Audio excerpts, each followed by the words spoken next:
Hola a todas y todos, vamos a grabar el último tema, el tema 7, también por partes y por apartados. Está dedicado a las reacciones electroquímicas o reacciones redox, de oxidación-reducción. Es un tema muy interesante, como veréis, porque tiene muchísima aplicación a la vida cotidiana. Bueno, aquí lo primero que os voy a dejar son un par de vídeos, pero no los voy a poner en marcha ahora para no consumir tiempo. Os los colgaré también en aula virtual porque son vídeos muy interesantes de reacciones redox. Este primero se llama el hierro sangra y este pues es la oxidación del cobre por nitrato de plata para formar el árbol de Navidad. Entonces, bueno, lo vamos a dejar, ya los veréis vosotros. Bueno, ¿qué es la electroquímica? Que es de lo que va el tema. Pues la electroquímica es la parte de la química que estudia la interconversión entre energía eléctrica y energía química. Es decir, puede haber dos situaciones.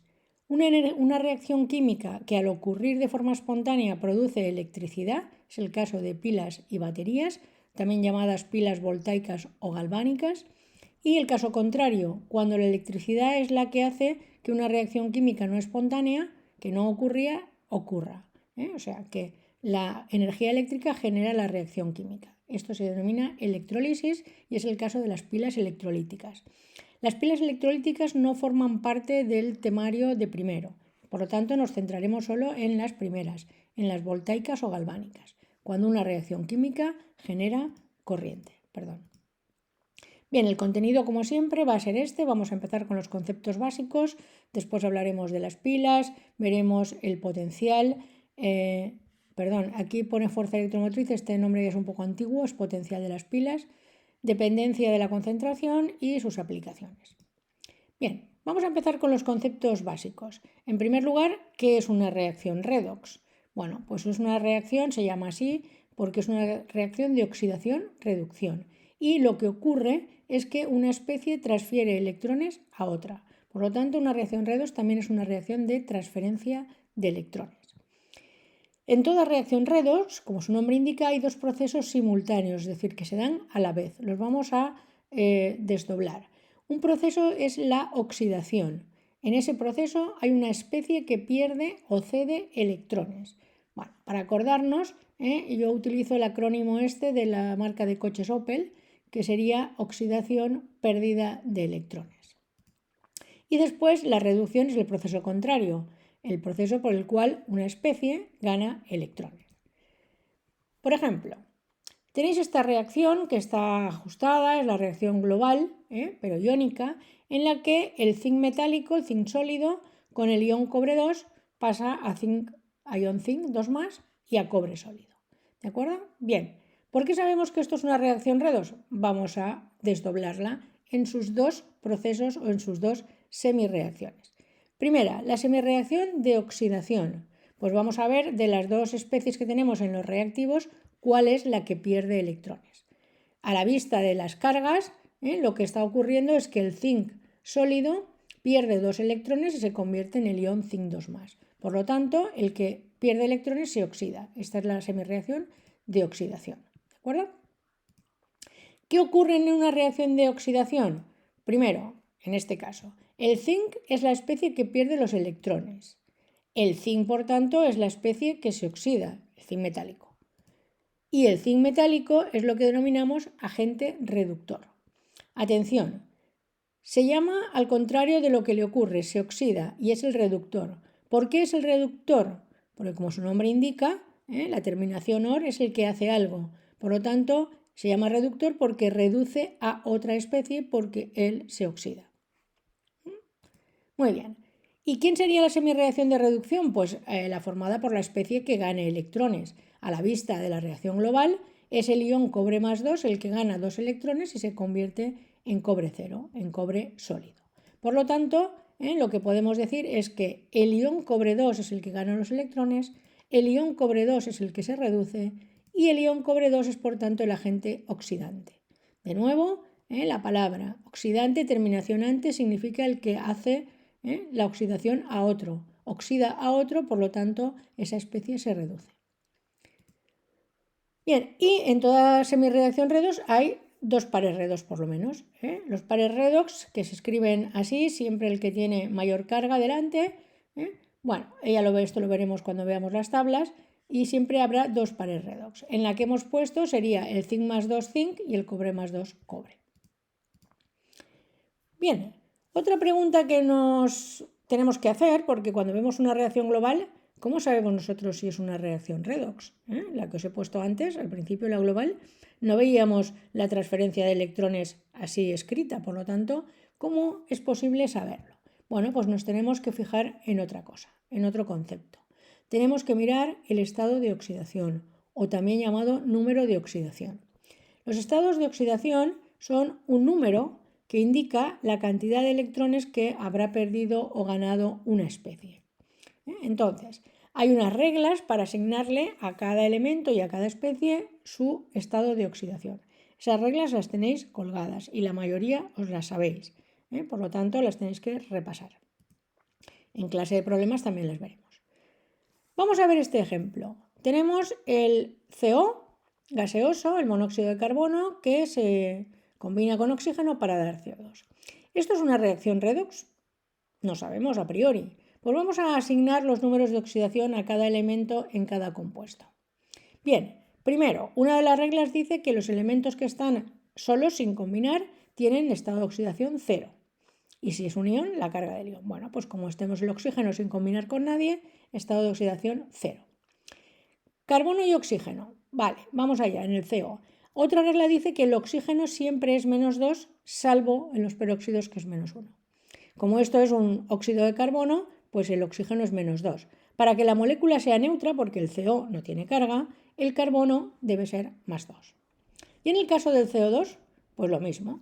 Cada oxígeno es menos 2, pero hay dos átomos. Por lo tanto, la parte del oxígeno tendría menos 4. El carbono tiene que compensar para que la molécula sea neutra. Pues estado de oxidación más 4. Muy bien, una vez asignados los estados de oxidación, la reacción será redox si hay cambios en los estados. Es decir, si hay una especie que aumenta su estado de oxidación, se oxidará. Y si hay una especie que disminuye su estado de oxidación, se reducirá.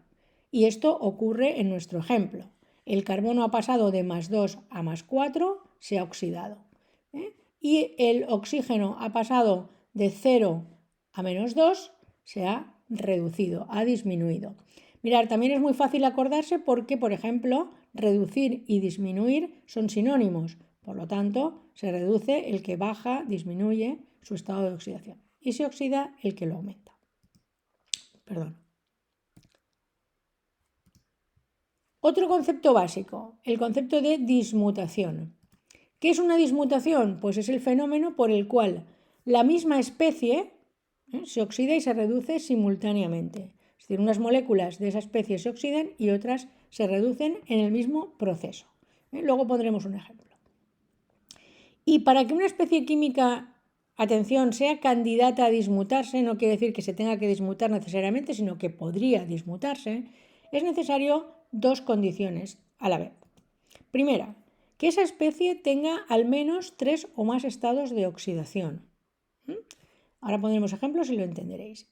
Y luego la otra condición sine qua non es que, además de tener varios estados de oxidación, 3 o más, debe estar en un estado de oxidación intermedio. No puede estar ni en el más bajo, ni en el más alto. Muy bien, vamos a ver algunos ejemplos.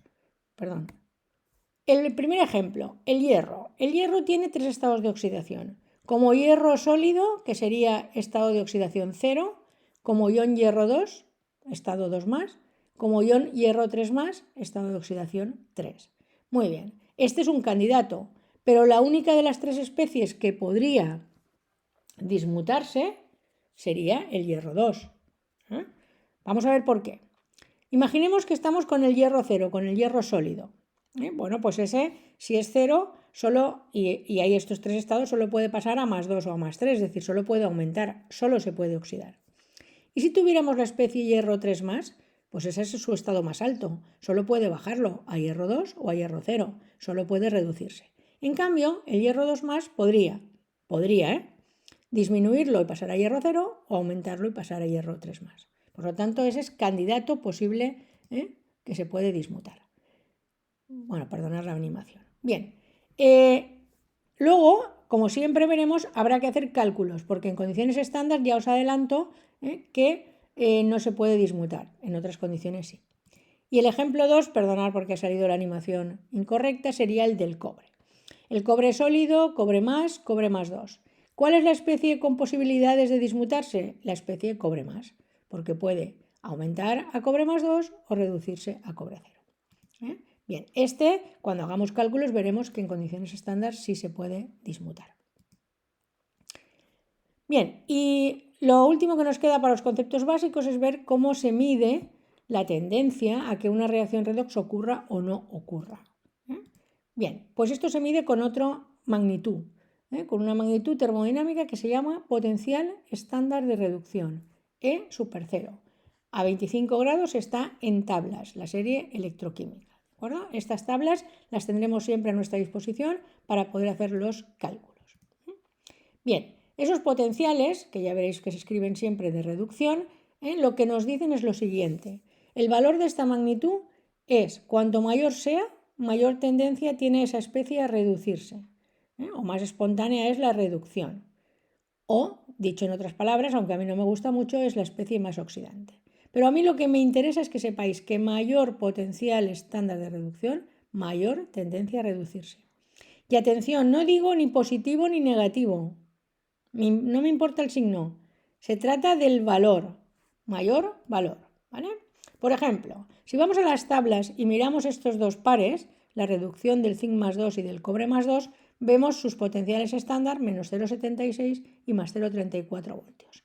Bueno, pues cuando vemos eso, lo único que tenemos que pensar es que la especie cobre más 2, que tiene un potencial mayor, tiene más tendencia a reducirse que la especie zinc más 2. Ya está, ¿de acuerdo? Bien, esto es una cosa parecida a lo de ácidos y bases fuertes y débiles. Bueno, pues aquí más tendencia menos a reducirse. Bien, ¿cómo sabemos si dos especies químicas pueden reaccionar en una reacción redox? Bueno, pues entonces lo que vamos a ver, lo más fácil es primero verlo en condiciones estándar, porque son las que tenemos valores de potencial tabulado. Entonces, lo que haremos será siempre emitir una hipótesis de qué puede ocurrir, es decir, de qué especie es la que se puede reducir y qué especie es la que se puede oxidar, que nosotros creamos por las posibilidades de sus números de oxidación. Y después siempre, por favor, atención, hay que hacer un cálculo. ¿Qué cálculo? La diferencia entre el potencial estándar de la especie que creemos que se reducirá menos el potencial estándar de la especie que creemos que se oxidará. Y una vez hecho el cálculo, y por favor no cambiéis los signos de la tabla porque si no nos haremos un lío, ya os lo explicaré en clase de problemas y de cuestiones. Entonces, la reacción ocurrirá y por tanto será espontánea en condiciones estándar si ese cálculo, ese incremento de estándar es positivo. ¿De acuerdo? Y en otra condición, que no sea las estándar, pues lo que debe ocurrir es que el potencial no estándar sea positivo. Por lo tanto, emitir una hipótesis y hacer un cálculo. Si da positivo, ocurrirá. Si no, no ocurrirá espontáneamente.